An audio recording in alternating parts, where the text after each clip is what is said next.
வீட்டு முன்னால் உட்காந்து அவர் தான் என்னுடைய கணவர், அவர் வீட்டுக்குள்ளே என்னை அனுப்பணும்னு சொல்லி பயமாயிடுச்சு எனக்கு. நிஜமாக நீ என் ஒய்ஃப் நம்பி இருந்தால் என்ன ஆகும்னு சொல்லி.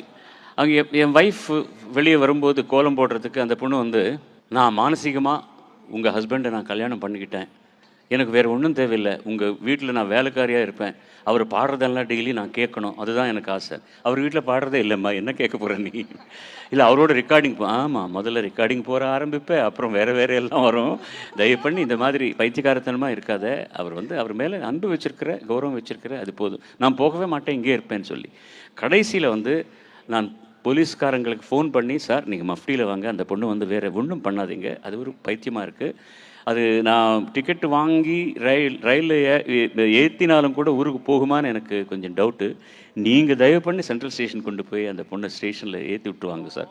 நிச்சயமாக சார், நாங்கள் பார்த்துக்குறோம், டோன்ட் வரின்னாங்க. ஸோ அந்த மாதிரி 1 or 2 ஸ்ட்ரே இன்சிடென்ட்ஸ் நடந்தது.